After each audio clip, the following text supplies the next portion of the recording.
सबसे पहले क्या कि दो तीन चीजें हम देख रहे हैं, बच्चे बहुत ज्यादा कंफ्यूजन है कि खाली यूट्यूब पे पढ़ रहे हैं, समझ में आ रहा है? तो यूट्यूब पे नहीं पढ़ना, पहली बात।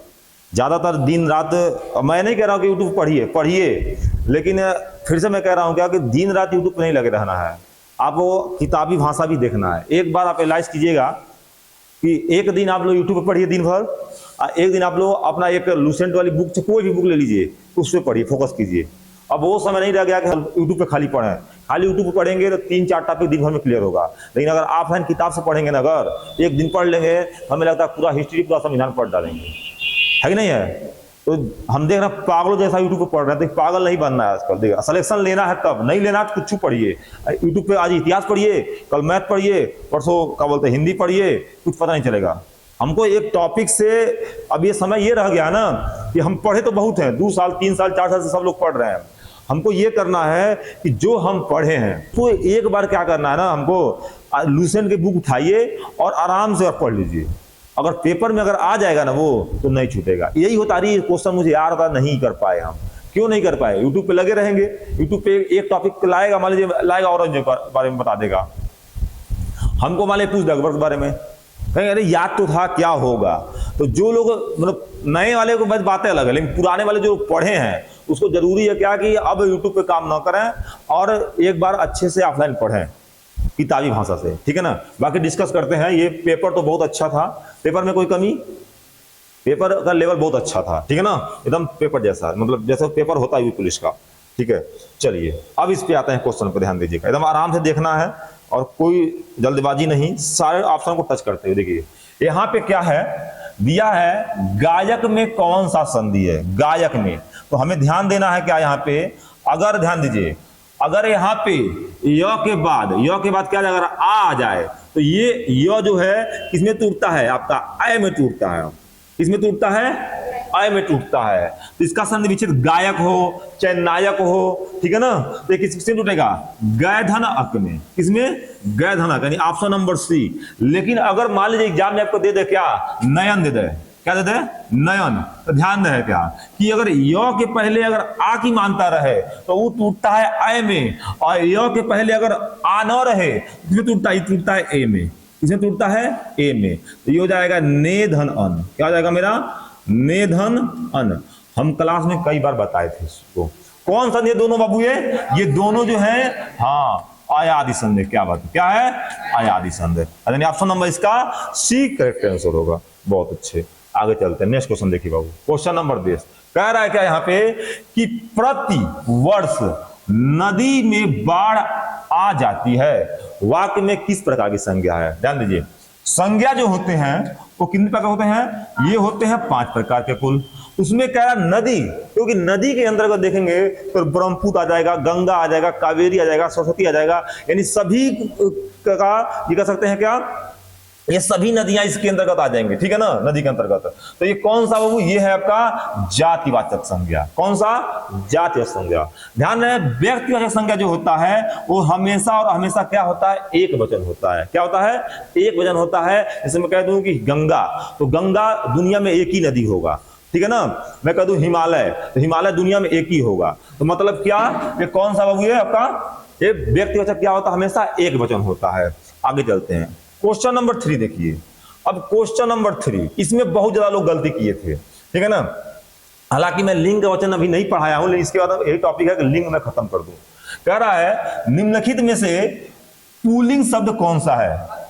पुल्लिंग। ध्यान रहे, रचना, प्रार्थना और आज्ञा ये सब स्त्रीलिंग है, बल्कि पत्र क्या है? पुल्लिंग है। आप जो लोग गलती किए थोड़ा सा वाक्य प्रयोग कर लिए होते ना कि पत्र लिखा जाता है कि पत्र लिखी जाती है, लिखा जाता है। तो इस तरीके से पत्र लिखा जाता है, क्योंकि ये पत्र क्या है मेरा? ये पुल्लिंग है। कभी कभी एग्जाम में अगर कंफ्यूजन हो तो वाक्य प्रयोग करके भी देख लिया कीजिए, ठीक है। अब हाँ, सही कर लीजिए, मिस्टेक हो जाता है। चलिए ठीक है, सही कर लीजिए उसको। हम इसलिए तो आप लोग को टेस्ट शीट बांट दिए हैं ताकि गलती ना हो। टेस्ट शीट इसलिए बांट दिए हैं, जिसको टेस्ट शीट लेना होगा ले लेगा आराम से चुपचाप अपना अपना। आगे चलते हैं नेक्स्ट। तो पत्र क्या बाबू? ये पत्र आपका पुल्लिंग है, क्योंकि पत्र लिखा जाता है। आगे चलते हैं। अब देखिए क्वेश्चन नंबर 4। क्वेश्चन नंबर 4 को लगभग 70% लोग गलती किए थे। इसलिए हम चेक किए इसको, क्यों गलती किए थे भाई। अरे भाई ये बताइए, कह रहा चौथाई शब्द में विशेषण है, 4 नहीं बोला है, चौथाई बोला है, यानी 100 का 25% की बात कर रहा है। किसकी बात कर रहा है? 25% की बात कर रहा है। यानी कौन सा होगा मेरा? ये होगा मेरा अपूर्ण। क्या होगा मेरा? अपूर्ण। अब सुनिए क्या, पहले एक बार जान लीजिए, विशेषण जो होते हैं वो 4 प्रकार के होते हैं। कौन कौन सा होता है? पहला होता है गुणवाचक। क्या होता है? गुणवाचक। दूसरा क्या होता है बाबू? संख्यावाचक। क्या होता है? संख्यावाचक। तीसरा क्या होता है? तीसरा परिमाणवाचक। परिमाणवाचक। और चौथा क्या होता है? सबसे इंपॉर्टेंट क्या है? सार्वनामिक विशेषण होता है। यानी ये सबसे इंपॉर्टेंट है। अब हमसे पूछा क्या है, ध्यान दीजिए, विश्लेषण से आपसे एक क्वेश्चन पक्का यूपी पुलिस में पूछेगा, नोट कर लीजिए आप। इसको अगर कंप्लीट नहीं करते हैं तो समझिए सब गड़बड़ है। अब जान लीजिए, संख्यावाचक में कितने प्रकार होते हैं? 2 प्रकार होते हैं। एक होता है निश्चित संख्यावाचक, एक होता है अनिश्चित संख्यावाचक। समझ में आ गया? अनिश्चित में क्या होता है बाबू? उसमें प्रकार नहीं होते हैं, लेकिन निश्चित में क्या होता है? प्रकार होता है। एक होता है निश्चित संख्यावाचक, एक होता है अनिश्चित। क्या होता है? अनिश्चित। ध्यान रहे, अनिश्चित संख्यावाचक। अब निश्चित संख्यावाचक के 4 प्रकार होते हैं। कौन कौन से? 4 प्रकार, ध्यान दीजिए। कौन कौन से? देखिए यहां पे दिया क्या, आवृत्ति दे दिया है, गणना दे दिया है, क्रम दे दिया है, और क्या होता है आपका, देखिए समुदाय होता है। क्या होता है? समुदायवाचक। क्या होता है? समुदायवाचक। यानी ये 4 प्रकार होते हैं निश्चित संख्यावाचक के।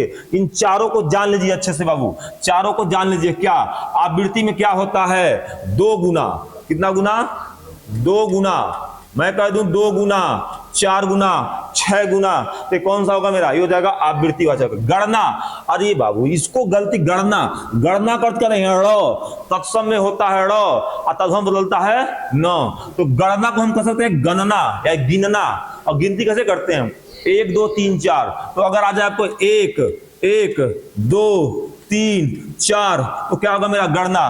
क्रम, हम क्या कहते हैं क्लास में कि क्रम से क्लास में कौन स्थान आए हो, तो कहते हैं पहला स्थान आए हैं। तो हो जाएगा क्या, ये क्रम वाला क्या हो जाएगा मेरा? क्रम हो जाएगा आपका पहला, दूसरा, तीसरा, चौथा। और समुदाय में क्या होता है? कहते हैं ना कि चारों भाई मिलके मारेंगे, तो चारों भाई, 5 भाई, 6 भाई। अब गलती होगा, अगर अब अगला टेस्ट में गलती होगा फिर खैर नहीं जान रहा। इससे राजा सेवक को कंबल देता है, वाक्य में रेखांकित पद में कौन सा कारक? दें, ध्यान दीजिए। कारक कुल कितने प्रकार होते हैं? 8 प्रकार होते हैं। कारक जो होते हैं कुल 8 प्रकार होते हैं, ध्यान देना है। अब 8 में 3 बहुत इंपॉर्टेंट है।